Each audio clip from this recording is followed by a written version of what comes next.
Hello, dear student. Today we are going to learn a beautiful story. The story name is The Golden Fish. Golden means soniri. Fish means masa. Listen carefully and read with me. लक्ष देऊन ऐका आणि माझ्याबरोबर वाचा. Malhar was a fisherman. Fisherman means कोळी. मल्हार एक कोळी होता. He lived with his wife in a little hut near the sea. Lived म्हणजे राहणे. He lived with his wife. तो राहत होता त्याच्या बायकोसोबत. In a little hut. छोट्या झोपडीमध्ये. Near the sea. समुद्राकाठी. हट म्हणजे झोपडी. He went down to the sea every day to catch fish. आता या ठिकाणी वेंट गोचं भूतकाळी रूप दुसरे रूप आले. गो वेंट गोन. क्रियापदाचे दुसरे रूप या ठिकाणी आले आहे. He went down to the sea every day to catch fish. तो मासे पकडण्यासाठी रोज समुद्राकडे जायचा. वन डे एके दिवशी. अ स्ट्रेंज म्हणजे विलक्षण नवलाची. A strange thing happened. One day a strange thing happen means एके दिवशी एक नवलाची गोष्ट घडली. He caught a big golden fish in his net. आता कॅच या ठिकाणी पकडणे. कॅचचं भूतकाळी रूप कॉट आले पकडला. He caught a big golden fish in his net. त्याने मासा पकडला. कसला? सोनेरी. Golden fish. त्याच्या जाळ्यामध्ये सोनेरी मासा पकडला. When Malhar took the fish out of water. जेव्हा त्याने मासा पाण्याच्या बाहेर काढला. The fish began to speak. माशाने बोलायला सुरुवात केली. बिगन म्हणजे सुरुवात करणे.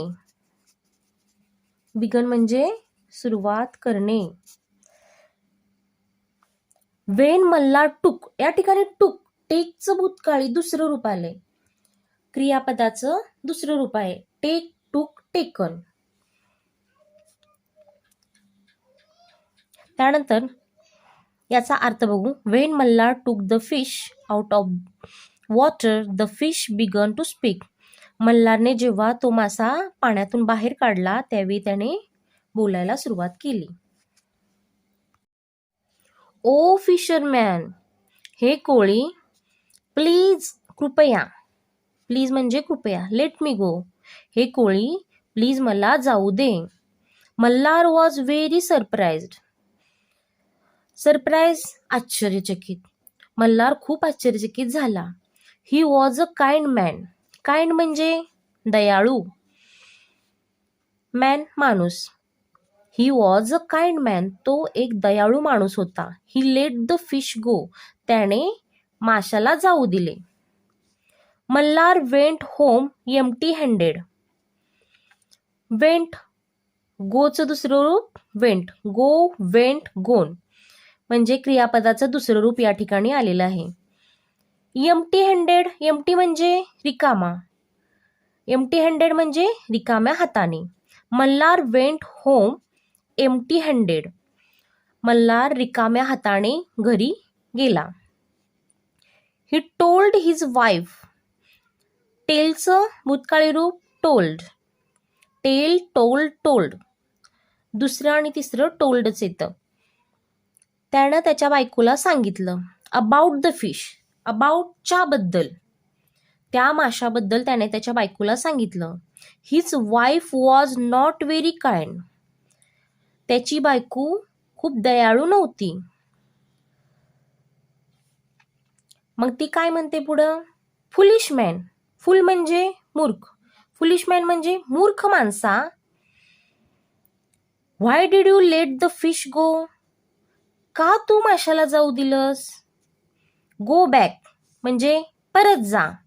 To the sea and call the fish. परत जा समुद्राकडे आणि माशाला बोलव. It must be magical fish. तो जादूचा मासा असणार आहे. Ask the fish to grant your wish. Ask the fish, माशाला विचार. To grant you a wish. Grant म्हणजे मान्य करणे किंवा पूर्ण करणे. विश, इच्छा. तुझी इच्छा पूर्ण करशील का ते विचार. So Malhar went back to the sea and called the fish. Went, गोचं दुसरं रूप, वर्बचं दुसरं रूप आलंय. गो, वेंट, गोन. तिसरं कोणतं आहे? गो, वेंट, गोन. गोन हे तिसरं आणि या ठिकाणी दुसरं. स्टोरीमध्ये शक्यतो क्रियापदाचे दुसरे रूपच येत असते. So Malhar went back to the sea and called the fish. तो पुन्हा परत गेला आणि माशाला बोलावू लागला. ओ फिश, अरे माशा, please grant me a wish. माझी इच्छा पूर्ण करशील का? Please grant me a wish, माझी इच्छा पूर्ण कर. The fish popped up its head out of the blue sea and said. Popped up म्हणजे उसळी घेऊन वर येणे. तो मासा उसळी घेऊन अशी वरती आला. डोके काढले त्याने. कुठं? Head out of the blue sea. त्याने निळ्याशा समुद्रातून डोके वरती काढले. अँड सेड, आणि तो म्हणाला, व्हॉट इज युअर विश. काय आहे तुझी इच्छा? I want a big house with a garden for my wife. Want पाहिजे, बिग हाऊस मोठे घर, विथ गार्डन बगीचा सहित, फॉर माय वाईफ माझ्या बायकोसाठी. मला एक मोठं घर पाहिजे गार्डन सहित माझ्या बायकोसाठी. आणि मग मासा काय म्हणतो? गो बॅक होम, परत घरी जा. युअर विश इज ग्रँटेड, तुझी इच्छा पूर्ण झालेली असेल, मान्य झालेली असेल. Malhar went back home, Malhar पुन्हा परत घरी गेला. In place of his little hut, in place of his little hut, कुठे गेला? ज्या ठिकाणी त्याची झोपडी होती त्या ठिकाणी तो गेला. He saw a big house with a garden. आता या ठिकाणी सॉ, सीचं दुसरं रूप आले. सी, सॉ, सीन. वर्बचं बघा दुसरं रूपच वापरलं गेलेलं आहे. In place of little hut, he saw big house with a garden. त्यानं पाहिलं मोठं घर गार्डन सहित. What a beautiful house, what a beautiful house, he said. या ठिकाणी एक्सक्लेमेटरी सेंटेन्स आहे म्हणून हे उद्गारवाचक चिन्ह आलेलं आहे. सम डेज पास्ड, पास काही दिवस गेल्यानंतर. पास्ड इथंही भूतकाळी रूप आलेलं आहे. मल्हार्स wife sed to him, मल्हारची wife त्याला म्हणते, दिस हाऊस इज नॉट इनफ, हे घर पुरेसं नाही. इनफ म्हणजे पुरेसे. I want to live in a castle, मला लिव्ह म्हणजे राहायचं आहे. कुठं? कॅसल, किल्ला. कॅसल म्हणजे किल्ला. मला किल्ल्यामध्ये राहायचं आहे. I want to be a queen, मला राणी बनायचं आहे. सो म्हणून मल्हार वेंट बॅक, मल्हार पुन्हा गेला. टू द सी, कुठे गेला? समुद्राकडे. अँड कॉल द फिश, आणि त्याने माशाला बोलावले. ओ फिश, ए माशा, please grant me a wish, माझी इच्छा पूर्ण कर. There were big waves in the sea. Waves, waves म्हणजे काय? लाटा. There were big waves in the sea, समुद्रात मोठ्या लाटा येऊ लागल्या. The fish came and asked, आता या ठिकाणी केम, कमचं भूतकाळी रूप, कम, केम. अँड आस्क्ड, आणि विचारलं. आस्कचं भूतकाळी रूप आस्क्ड आले. The fish came and asked, मासा बाहेर आला आणि त्याने काय केलं? विचारलं. व्हॉट इज युअर विश, काय आहे तुझी इच्छा? My wife wants to be a queen. माझ्या बायकोला राणी बनायचं आहे. Go back home, your wish is granted. मासा काय म्हणाला? घरी परत जा, तुझी इच्छा पूर्ण झालेली असेल. Malhar went back home. Malhar परत घरी गेला. In place of the big house. कुठे गेला या ठिकाणी? In place of the big house. मोठे घर ज्या ठिकाणी होते तिथे तो परत गेला. He saw castle. त्यानं काय पाहिलं तिथं? किल्ला पाहिला. The castle had many buildings and towers. Towers म्हणजे मिनार, बिल्डिंग्स म्हणजे इमारती. The castle had many buildings and towers. त्या किल्ल्याला काय होते? खूप इमारती आणि मिनार होते. There were many gardens around the castle. कॅसलच्या भोवती खूप बगीचे होते. What a beautiful castle, said Malhar. Malhar आश्चर्याने काय म्हणाला आहे? व्हॉट अ ब्युटिफुल कॅसल, किती सुंदर किल्ला आहे. In the castle his wife sat on a throne of gold and diamonds. आता थ्रोन म्हणजे सिंहासन. इन द कॅसल, त्या किल्ल्यामध्ये, his wife sat on a throne, त्याची बायको बसली होती सिंहासनावर. कसल्या? गोल्ड अँड डायमंड्स, सोन्याच्या आणि हिऱ्याच्या सिंहासनावरती त्याची बायको बसलेली या ठिकाणी दिसत आहे. She wore a crown. Wore means परिधान करणे, क्रोन मुकुट. या ठिकाणी तिने डोक्यावर काय केलेलं आहे? मुकुट परिधान केलेला आहे. आर यू हॅपी ना? Are you happy now? Asked Malhar. Are you happy? आता आनंदी आहेस? नाव म्हणजे आता. आस्क्ड मल्हार. मल्हारने काय विचारले? आता तू आनंदी आहेस का? We shall see, said his wife. ते आपण नंतर बघू, असं त्याच्या बायकोने उत्तर दिलं. Some days passed. काही दिवस गेल्यानंतर मल्हार्स वाईफ कॉल्ड हिम. मल्हारच्या बायकोने त्याला बोलावलं. This is not enough for me.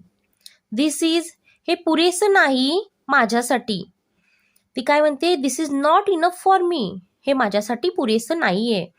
Now I want to be goddess. आता मला देवी बनायचं आहे. गॉडीज मीन्स देवी. What are you asking for wife. हे तू काय मागत आहेस बायको? इट इज नॉट राईट, हे बरोबर नाही. सेड मल्हार. मल्हार काय म्हणतो तिला? तू हे काय मागत आहेस? हे बरोबर नाही. But his wife became angry. Became angry means रागावली. त्याची बायको काय झाली? रागाला गेली. Go to the fish at once, she ordered. माशाकडे आणखी एक वेळ जा, असे त्याच्या बायकोने काय केली? ऑर्डर सोडली. Malhar went back to the sea and call the fish. या ठिकाणी वेंट, गोचं दुसरं रूप. गो, वेंट, गोन, क्रियापदाचं दुसरं रूप आलेलं आहे. मल्हार वेंट बॅक, तो परत गेला. टू द सी, समुद्राकडे. अँड कॉल द फिश, त्याने माशाला बोलावले. ओ फिश, अरे माशा, please grant me one more wish. माझी आणखी एक इच्छा पूर्ण कर. विश म्हणजे इच्छा. वन मोर, आणखी एक. वेन द फिश केम, जेव्हा मासा परत आला. या ठिकाणी कमचं भूतकाळी रूप केम, दुसरं रूप या ठिकाणी वापरले गेले आहे. There was a storm in the sea. आता स्टोर्म मीन्स वादळ. तेथे वादळ आले समुद्रामध्ये. The fish looked very very cross. Looked cross म्हणजे त्रासलेला दिसत होता. तो मासा खूप खूप त्रासलेला दिसत होता. व्हॉट इज नाव, आता काय आहे? तो मासा विचारतो. My wife wants to be a goddess. माझ्या बायकोला देवी बनायचं आहे. Said Malhar in a small voice. असं मल्हार म्हणतो. स्मॉल व्हॉइस, छोट्या आवाजामध्ये तो म्हणतो. गो बॅक होम, घरी परत जा. The fish sed. मासा काय म्हणतो? तू घरी परत जा. His voice was like thunder. Thunder means गडगडाट. त्याचा आवाज गडगडल्यासारखा होऊन तो म्हणतो तू घरी परत जा. And don't come again. आणि पुन्हा कधीच येऊ नकोस. Malhar went back home. तो घरी परत जातो. In place of the big castle. म्हणजे ते किल्ला होता त्या ठिकाणी तो परत जातो. ही सॉ हिज लिटिल हट. तो काय पाहतो? त्याची लहान झोपडी पाहतो. His wife and to live in the little hut once again. His wife had to live in the little hut once again. त्याची बायको पुन्हा त्या छोट्याशा झोपडीमध्ये राहते. आता या ठिकाणी अतिलोभ हा घातक असतो हे या स्टोरीमध्ये सांगितलेले आहे.